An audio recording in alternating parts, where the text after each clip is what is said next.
He loves me. He loves me not. I can't tell. Okay. In this video, we're going to be going through how to stop obsessing, how to finally trust yourself, how to finally trust your intuition and start making the right decisions in love.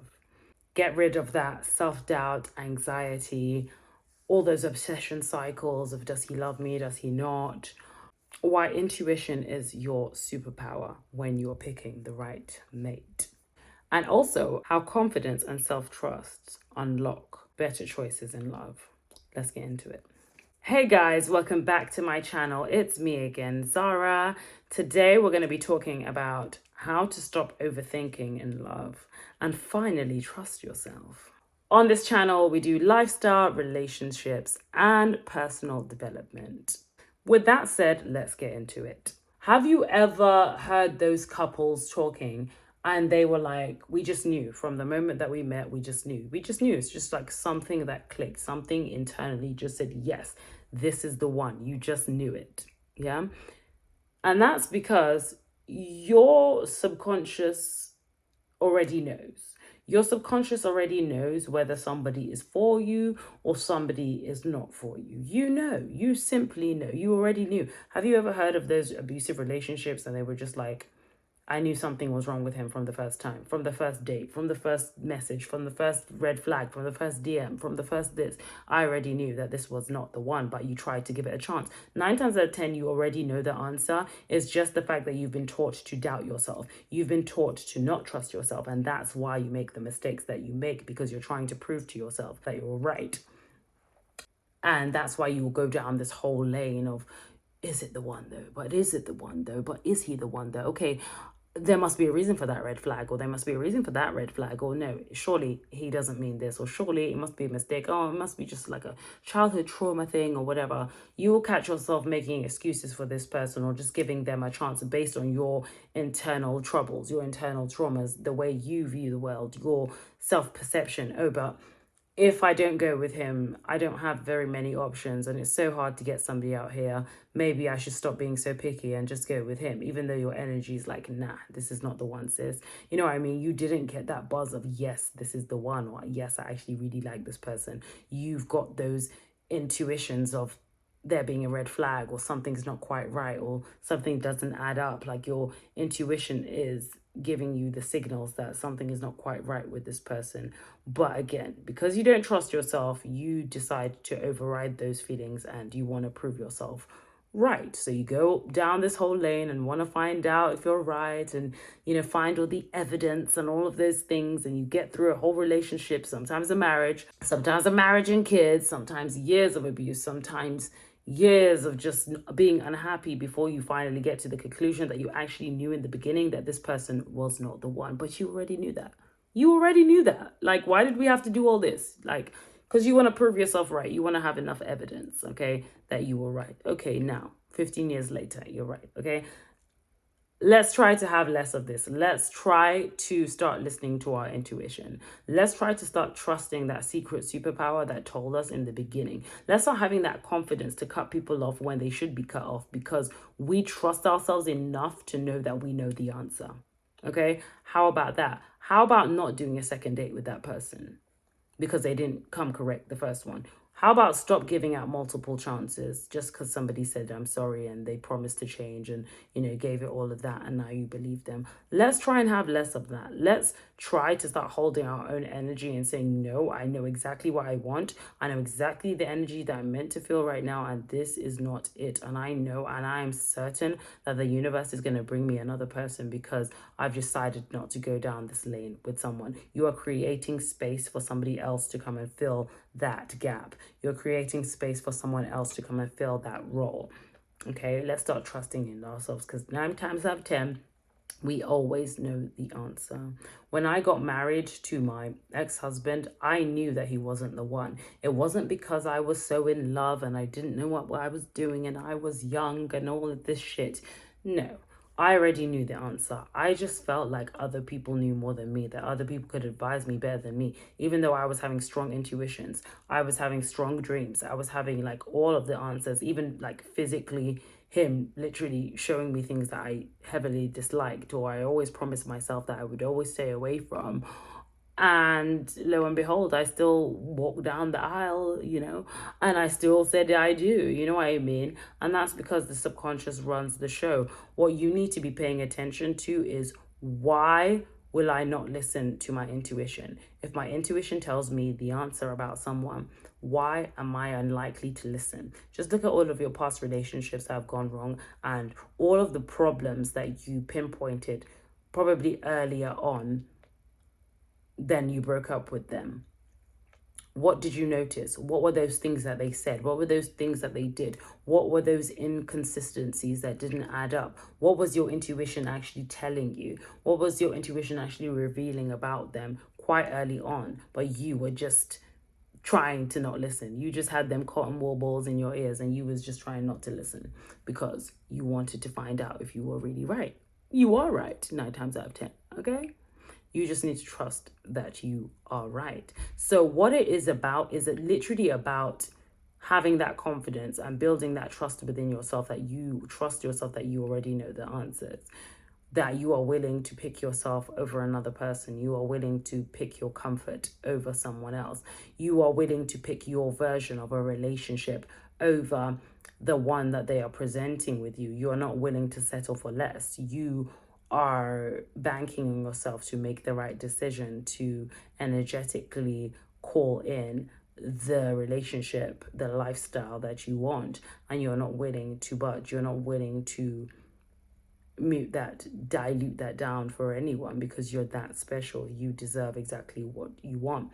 So it's about paying attention to those things. Is it the fear of being alone? Is it the fear of abandonment? Do you feel like you need to fix men? Do you feel like you need to build a brother up, to seem worthy, to seem that you are now a valuable person because you were able to ride through the storm with him? What is that thing that you keep silencing your intuition because of? Is it self-confidence? Is it self-love? Is it your mindset? Do you need more healing? Do you need therapy? What are those things that are stopping you from really trusting yourself? Because nine times out of 10, when you do go back on all these relationships and think, why didn't I listen to myself? I knew this. It was because you were trying to achieve something. You were trying to gain love, or you were trying to fix that abandonment wound, or that rejection wound, or whatever it is. You were trying to make something better. You were trying to pursue something based on a negative experience that you may have had, and you were trying to make it right. You were trying to cast this role to this person to play in your life. So it wasn't based on this person just being the right person, or you feeling they were the right person at the time. 9 times out of 10, we were trying to cast them into a role that was never meant for them in the first place. Okay, so how do we do better now? How do we do better? I think one of the major things that will help you when you are dating is having your cutoff game strong. Do not be afraid to cut people off, especially if you felt something is off and you just want to be a nice person, or you've kind of seen that this person can't give you the life that you want, or the kind of relationship you want. It's just slightly out of alignment. Do not try to make it fit. Do not try and fit a round peg into a square hole. If it's not meant to be, it's not meant to be. If it's not meant to fit, it's not meant to fit. Do not force. Do not push anything to happen. Do not have such a strong outcome for something if you're not being shown the signs that that's what you should be doing. If you've got a strong, and you know the difference, don't try and play yourself. Don't try and play yourself and be like, yes, this is my husband, I found my man's, and now you're like doing a whole lot. Now you're trying to cook for him, now you're trying to clean for him, now you're trying to do this for him, now you're trying to like play wifey, even though he's like avoiding your calls half of the day, even though he's not texting you back, even though he's not shown you anything. You're already casting him the role of the husband and all of this kind of stuff. No, keep it real, keep it 100. Don't force things. Okay, if you're not getting that feedback that this is the one, without you trying to force it to be the one, yeah, always check in with yourself. Am I forcing this? Am I forcing him to be the one? Or is he just the one? Is he just flooding my energy with just like this magnetic dance between your energy and his energy, and it just feels like right? Because 9 times out of 10, you know when it's not. You know when it's not. You know when you're just doing too much because you want to show him that you're maternal. You want to show him you can cook. You want to show him you can clean. You want to show him that you've got a good job. You want to show him that you know what I mean. You want to show him a whole lot so he can choose you, so he can pick you, rather than it just based on him like coming to collect you. You know what I'm saying? Like, you will know the difference between him coming to collect you, okay? He's like just penetrating your energy. He's just dancing with you. You're giving it some, he's giving it some back, that beautiful dance between the masculine and the feminine, you'll know when it happens, but it's not going to be something that you're going to have to push, you're going to have to force, you're going to have to show, you're gonna have to do, you're gonna have to display, like a peacock.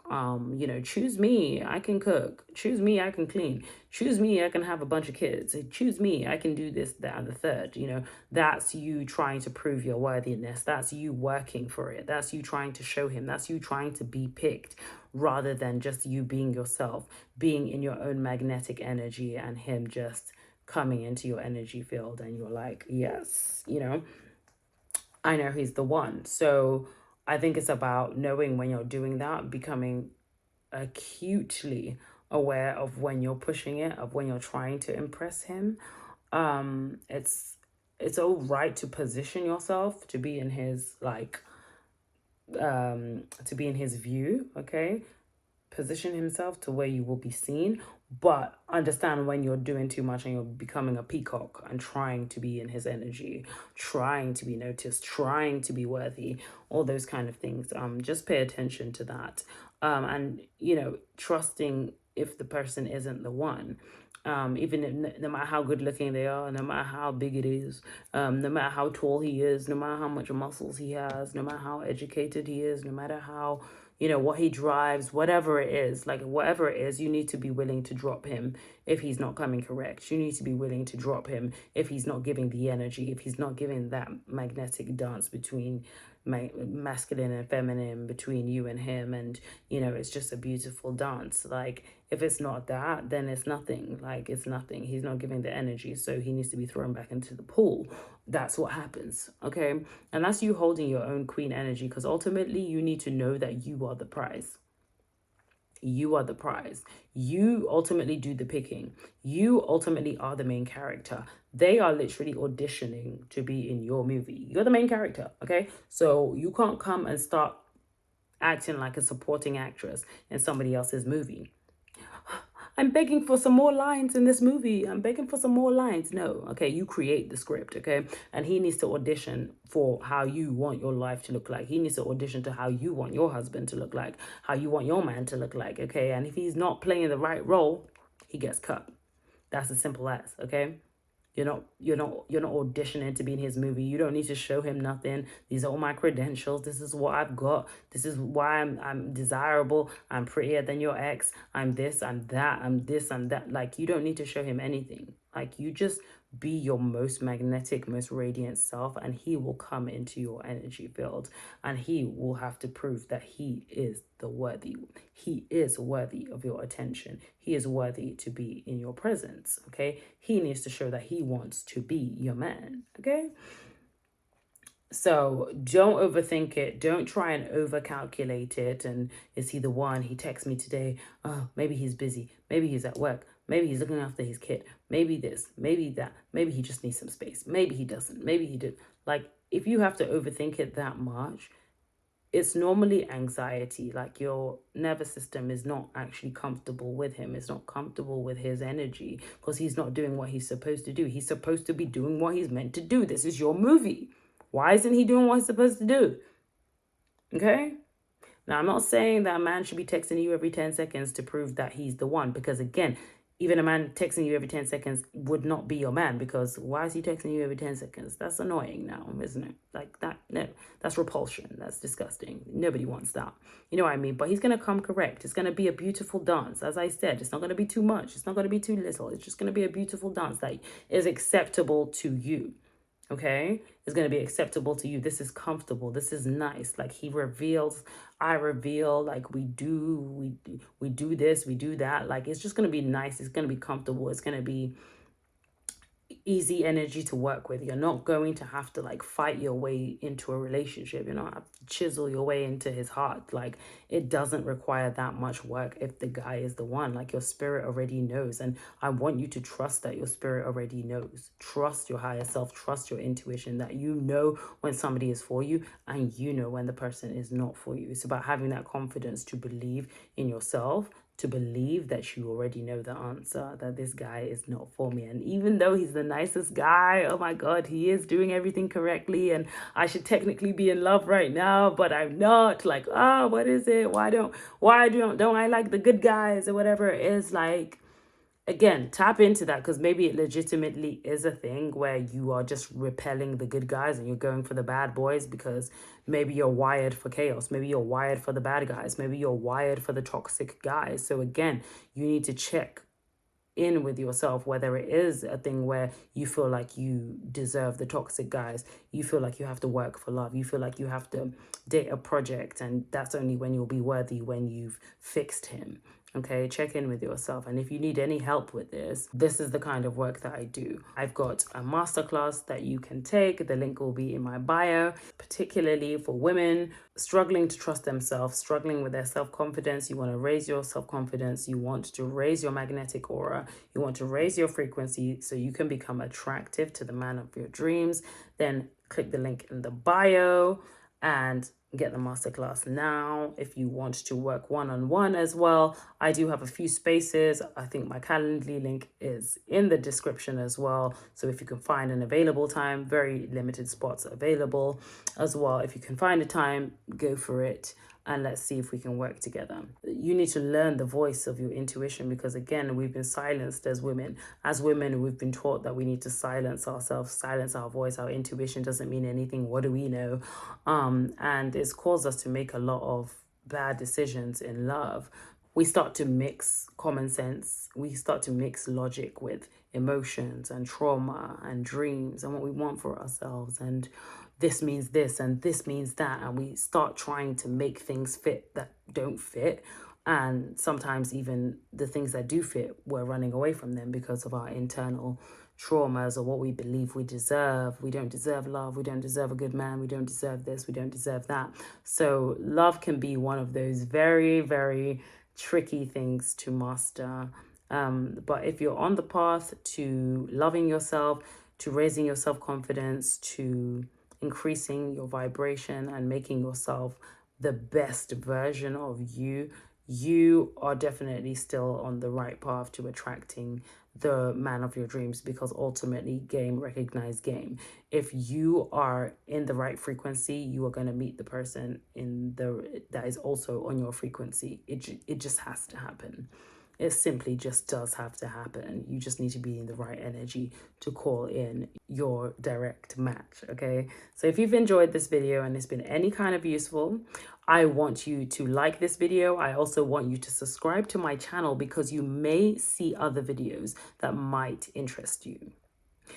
Let me know in the comments down below, what was your favorite part? What part of this video was useful to you? I love responding to your comments. I love getting feedback. Let me know what was useful about this video to you. Again, like this video, subscribe to my channel, as you may see other videos that might interest you. Again, if you are serious about your healing journey, you are serious about attracting your mate, then go to the link in the bio, join my masterclass, or book a call with me. Once again, thank you so much for watching, and I will see you on the next one. Bye-bye.